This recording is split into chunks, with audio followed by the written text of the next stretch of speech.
आज बड़ी हंसी आती है अखिलेश यादव जी के ऊपर कि वोट चोरी का आरोप सत्ता पक्ष पर लगा रहे हैं। लोकतंत्र के लुटेरे आज वोट चोरी की बात कर रहे हैं। परिवारवाद की राजनीति रही है। इनके परिवार में कोई ना कोई, इनका बेटा रहेगा, इनकी बेटी रहेगी, इनकी पत्नी रहेगी, इनके पिताजी रहेंगे। माननीय अखिलेश यादव जी ने कभी भी समाज का विकास किया ही नहीं था। आज महिलाओं को अपना अधिकार मिला है। महिलाएं आगे बढ़ चढ़ के हर चीज में 33% आरक्षण दिया है योगी जी ने अपनी सरकार में। उत्तर प्रदेश में इस समय लगातार वोटर चोरी को लेकर समाजवादी पार्टी लगातार सत्ता पक्ष को घेरते नजर आ रही है, लेकिन हमारे साथ में कुछ लोग मौजूद हैं चौपाल में। आज उनसे ही बात करते हैं कि लगातार जिस तरह से सपा सुप्रीमो अखिलेश यादव सत्ता पक्ष को घेरते हैं वोट चोरी को लेकर। हमारे साथ में मौजूद कुछ लोग हैं, इनसे बात करते हैं आखिर ये इस नजर को किस तरह से देखते हैं। क्या नाम है आपका? मेरा नाम शिवेंद्र कुमार है। शिवेंद्र जी, देखा लगातार अखिलेश यादव सत्ता पक्ष को घेरते हैं वोट चोरी को लेकर, गड़बड़ी को लेकर, आप इस नजर को कैसे देखते हैं? आज बड़ी हंसी आती है अखिलेश यादव जी के ऊपर कि वोट चोरी का आरोप सत्ता पक्ष पर लगा रहे हैं। लोकतंत्र के लुटेरे आज वोट चोरी की बात कर रहे हैं। जब डिम्पल यादव जी निर्विरोध सांसद हुई थी तब क्या लोकतंत्र की हत्या नहीं हुई थी?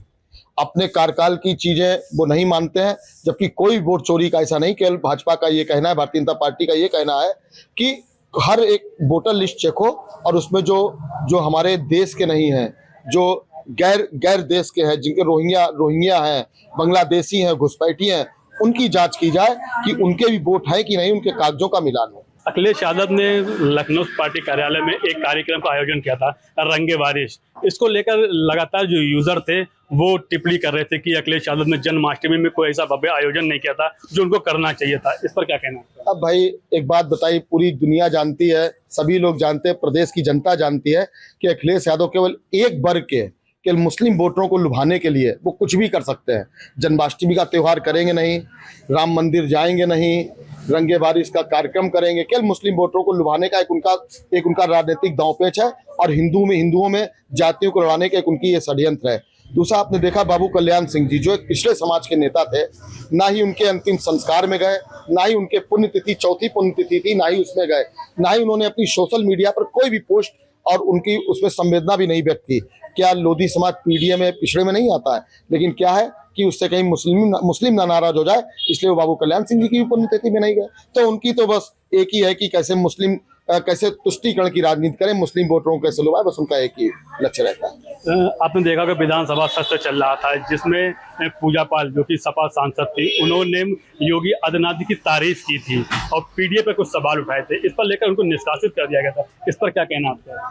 माननीय अखिलेश यादव जी का तो शुरू से लेकर आज तक यही रहा है। उन्होंने, अगर कोई महिला पीड़ित है, अगर सदन में आवाज पूजा पाल ने अपनी उठाई तो माननीय योगी जी के लिए अगर उन्होंने कुछ अच्छा बोला, क्योंकि वो इतना पीड़ित थी, अंदर से इतना परेशान थी, उसको न्याय मिला था।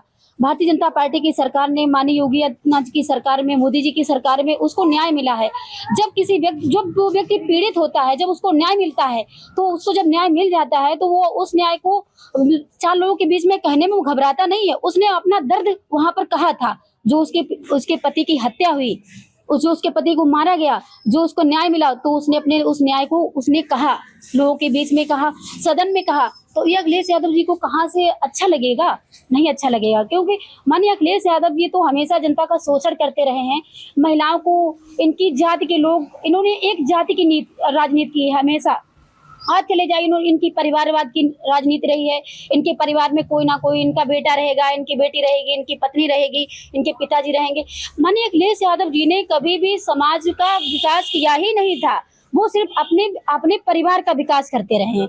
और यहाँ की बात तो छोड़िए, जब यहाँ पर चुनाव होता था, छोटा सा चुनाव प्रधानी का, तो इनके गुंडे आते थे, जहाँ काउंटिंग होती थी वहाँ रिकाउंटिंग में लोगों को हरवा दिया करते थे।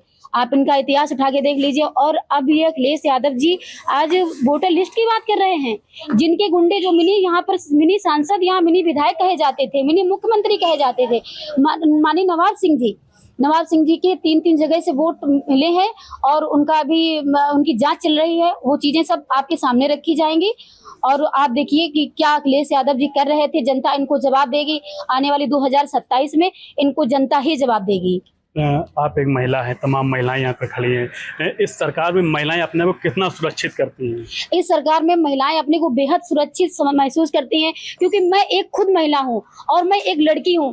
मैं 8 बजे स्कूटी से मैं अपने घर जाती हूं, मैं 7 किलोमीटर अपने गांव जाती हूं। मुझे बिल्कुल भी एहसास डर का नहीं होता है। मैं जब यहाँ से निकलती हूँ कन्नौज से और मैं अपने जब गाँव जाती हूँ तो मुझे ये नहीं लगता कि कहीं कोई मुझे छेड़ देगा, कोई मुझे यहाँ पर कोई चोर मिल जाएगा। और आप महिलाओं से पूछ लीजिए, किसी गाँव में जाके पूछ लीजिए, कोई महिला आज परेशान नहीं है, कोई महिला आज किसी से डरती नहीं है। हर महिला को अपना अधिकार, जीने का अधिकार जो है अब पता चल गया है। योगी की सरकार में, मोदी जी की सरकार में अब ये सब जानती हैं महिलाएं कि हमारा अधिकार जो है उनको अब उनका अधिकार अब मिलने लगा है। आज महिलाएं हमारे साथ में है, सभी बहनें हमारे साथ में है और बहनों के साथ में हम ये देखते हैं कि महिलाएं अपना चाहे शादी में जाएं, चाहे पार्टी में जाएं, चाहे 9 बज रहा हो, चाहे 10 बज रहा हो, वो किसी से डरती नहीं है, वो निडर है और अपना हर चीज पहन के आ जा सकती हैं। और अपनी मुख्यमंत्री योगी जी की सरकार में महिलाओं को जीने का जो अधिकार मिल गया है। महिलाओं के नाम से देखिए सरकार ने कितनी सारी योजनाएं की हैं। जो आधार कार्ड महिलाओं के नाम से, जो घरौनी बन रही है वो महिलाओं के नाम से, आज महिलाओं को अपना अधिकार मिला है। महिलाएं आगे बढ़ चढ़ के हर चीज में 33% आरक्षण दिया है योगी जी ने अपनी सरकार में। माननीय मुख्यमंत्री जी की सरकार में हम लोग आज जितना आगे बढ़ रहे हैं, आप तो देख रहे हो कि आप हर जगह देख रहे हो महिलाएं अपने आप में स्वतंत्र है। महिलाओं को किसी चीज की, किसी भी जगह पर महिलाओं को कोई दिक्कत नहीं है कि मतलब किसी चीज का डर हो, भय हो। महिलाएं स्वतंत्र रूप से जी रही हैं। माननीय मुख्यमंत्री जी की सरकार में हम लोग सुरक्षित है, घर में बेटी सुरक्षित है और खेत में लुटिया सुरक्षित है। जो सरकार योजनाएं चलाती है महिलाओं के लिए, क्या पिछली सरकारों से अपेक्षित इस सरकार में योजनाएं आप लोगों तक पहुंच रही हैं? हाँ, मिल रही है, सभी को योजनाएं मिल रही है, हर एक चीज मिल रही है। पिछली सरकारों में जिस तरह से जो एक राशन, बच्चों का राशन आता था, वो कहीं ना कहीं जो आम जनता के घर तक नहीं पहुंच पाता, क्योंकि रास्ते से ही बंटाढार हो जाता था। तो क्या इस सरकार में जो बच्चों और जो गर्भवती महिलाएं होती हैं उनका राशन उन तक पहुंच रहा है? हाँ, गर्भवती महिला हैं, धात्री हैं और जो भी छोटे बच्चे हैं सबको राशन मिल रहा है और सब आसानी से लेने में भी समर्थ हैं, लेकिन कोई दिक्कत नहीं हो रही है योगी सरकार में।